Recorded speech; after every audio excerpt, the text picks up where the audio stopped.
ચાલો ધોરણ 6 માં ગણિતનો પ્રકરણ નંબર 3 સંખ્યા સાથે રમતમાં સ્વાધ્યાય 3.2 ના દાખલા આપણે 1 થી 6 પૂરા કર્યા. હવે આગળ જોઈશું આપણે. કયો દાખલો આવ્યો ભાઈ? સ્વાધ્યાય 3.2 નો 7મો દાખલો. શું કહેવા માંગે છે? અવિભાજ્ય સંખ્યાની 3 જોડીઓ આપો. કેટલી જોડીઓ કીધી? 3 જોડીઓ આપો જેનો તફાવત 2 થાય. શું ભાઈ? તફાવત કીધું આમાં. પહેલામાં આપણે આના આગળના દાખલામાં સરવાળો જોયો હતો. આમાં શું કીધું? તફાવત એટલે કે બાદબાકી. જોડીઓ આપવાની છે અને બાદબાકી. બાદબાકી કેટલી થવી જોઈએ ભાઈ? જવાબ તો 2 જ થવો જોઈએ. 5 - 3 આયો 2 જવાબ. કાજલ, અંજલિ 5 - 3 જવાબ થઈ ગયો 2. 13 - 11 જવાબ થઈ ગયો 2. કેટલે જવાબ માંગ્યા છે? 3 જોડી કીધી છે, 2 જોડી થઈ ગઈ. તમારી જોડે છે બીજો જવાબ. 7 - 5 થઈ ગયો જવાબ 2. વધારાની આનાથી મોટી સંખ્યાઓ લઈ વધારાની જોડી તમારે બનાવવાની છે. બીજી 3 જોડી હોમવર્કમાં બનાવી નાખજો. બરોબર? કાલે હું નોટમાં ચેક કરીશ. ચાલો આગળ 8મો દાખલો. નીચેનામાંથી કઈ સંખ્યા અવિભાજ્ય છે? કઈ સંખ્યા અવિભાજ્ય દેખાય તમને? 51 નથી. કેમ તો કે 17 તારી 51 થાય. 26 પણ નથી. કેમ તો કે 13 દુ 26 થાય. એક 37 અને 23 એ બે અવિભાજ્ય સંખ્યા છે. એ બંને સંખ્યા કેવી છે? અવિભાજ્ય સંખ્યા છે. જ્યારે 51 અને 26 અવિભાજ્ય સંખ્યા નથી. ચાલો 9મો દાખલો. 100 કરતા નાની ક્રમિક 7 અવિભાજ્ય સંખ્યા.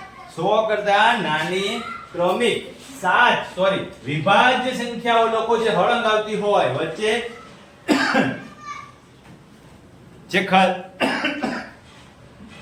વચ્ચે એક પણ વિભાજ્ય સંખ્યા આવવી જોઈએ નહીં. તો આપણે કાલે જે પેલી રમત રમ્યા હતા એમાં સીધે સીધું આવતું હતું 90, 91, 92, 93, 94, 95 અને 96.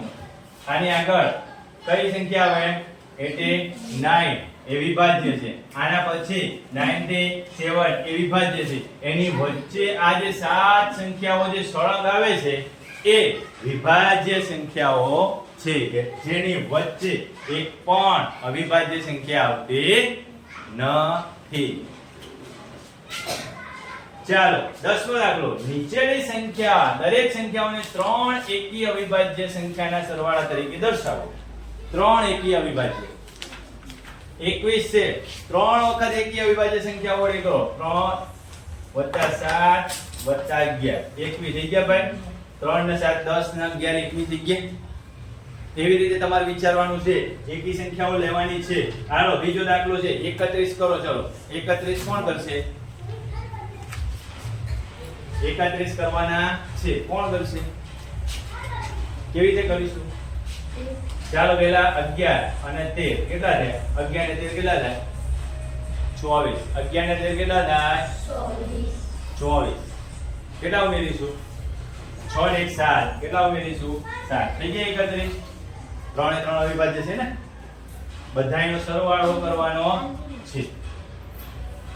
53 માં તમે વિચારો. ચલો 53 માં કોણ વિચારશે? તમે. ચલો 3 અવિભાજ્ય સંખ્યાઓ લેવાની. ચાલો લઈ લો. ચાલો 23 લ્યો અને 17 લ્યો. કેટલી થાય? 23 ને 17 કેટલા થાય? 30. 23 ને 17 કેટલા થયા? 30 નહીં 40 થશે. કેટલા થાય? 40 અને 13 થઈ ગયા 53. 7 અને 10 ને 3 13 નો તગડો. વિદ્યા 1 4 ને 1 5 53 થઈ ગયા. ચલો 61 કરો. ચલો શું કરવાનો? 61 કરો. તો હું કરી નાખું 37 અને 13 કેટલા થયા ભાઈ? 50 તો થઈ ગયા. 37 ને 13 50 થઈ ગયા. થઈ ગયા 50. 11 ઉમેરી દો. 61 થઈ ગયા. થઈ ગયા ને? થોડું પ્રેક્ટિકલી વિચારો, થોડું પ્રાયોગિક રીતે વિચારો. આપણે પ્રાયોગિક રીતે જ અભ્યાસ કરવાનો છે. 11મા દાખલામાં શું કહે છે કે 20 કરતા નાની અવિભાજ્ય સંખ્યા 5 જોડીઓ. કેટલી જોડીઓ ભાઈ? 5 જોડીઓ કે જેનો સરવાળો 5 વડે ભાંગી શકાય તેવો થાય. 5 વડે ભાંગી શકાય એવું કરવાનું છે ભાઈ. 3 + 7 10 થયો. ભાંગી શકાય 5 વડે? ભાંગી શકાય ને? હા, ભાંગી શકાય કે ના ભાંગી શકાય? ભાંગી શકાય. 7 + 13 20 થયો. 5 વડે ભાંગી શકાય. 0 વાળી બધી સંખ્યા આવશે ને 5 વડે ભાંગી શકાય. ભાંગી શકાય ને? ચલો 2 + 13 15 થયો. 5 વડે ભાંગી શકાય. આપણે તમને વિભાજ્યતાની ચાવી શીખવાડી 5 ની, ત્યારે કીધું નતું છેલ્લો આંકડો 0 અને 5 આવે. શું કીધું તું? છેલ્લો આંકડો 0 અને 5. તો 0 5 આવે છે એ 5 વડે ભગાય. 2 જોડી બનાવવાની છે. અમે 3 બનાવી દીધી. તમને કેટલી બનાવી દીધી? 3. હજી 2 બનાવવાની છે. કોણ બનાવશે ભાઈ? મને મદદ કરો. હવે મને આવડતું નથી. ચલો કોણ કહેશે?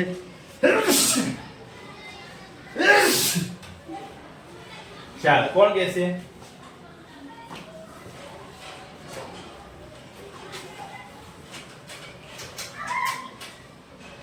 એક આંકડો મૂકવાનો, બીજા આંકડા માટે વિચારવાનું. 17 ને 3 17 ને 3 20 થાય? 17 ને 3 20 થાય કે ના થાય? 23 ને 7 30 થાય? બધી 5 વડે વિભાજ્ય છે. વધારાની તમારે બનાવવાની છે. વધારાની જોડી કોણ બનાવશે? હવે ધોરણ 6 ના બાળકો તમારે બનાવી આવવાની છે. હજી બીજી બનશે પણ આપણે 5 કીધી છે એટલે 5 તમને જવાબમાં આપી દીધી. અહીંયા એક જવાબ તો આપી દીધેલો જ છે. 3 + 7 આપણે લઈ લીધી. તો હજી એક બનાવી નાખીએ. ચલો એ તમારે કહેવાનું છે. બરોબર? ચાલો 3.2 માં 12મો દાખલો ખાલી જગ્યા પૂરો.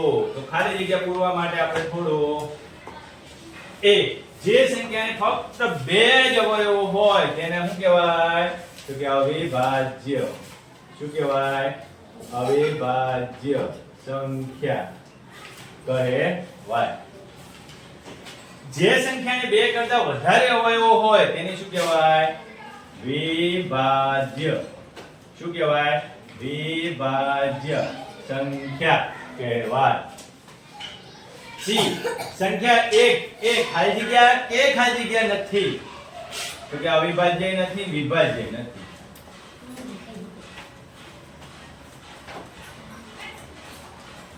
એક એ અવિભાજ્ય નથી અને વિભાજ્ય પણ નથી. ડી સૌથી નાની અવિભાજ્ય સંખ્યા કઈ છે? 2. ઈ સૌથી નાની વિભાજ્ય સંખ્યા કઈ છે? 4. સૌથી નાની બેકી સંખ્યા કઈ છે? 2. બરોબર? આવી રીતે તમારે દરેક સ્વાધ્યાય ગણવાનું છે. 3.2 છેલ્લો દાખલો છે. ઓકે, થેન્ક યુ બાળકો.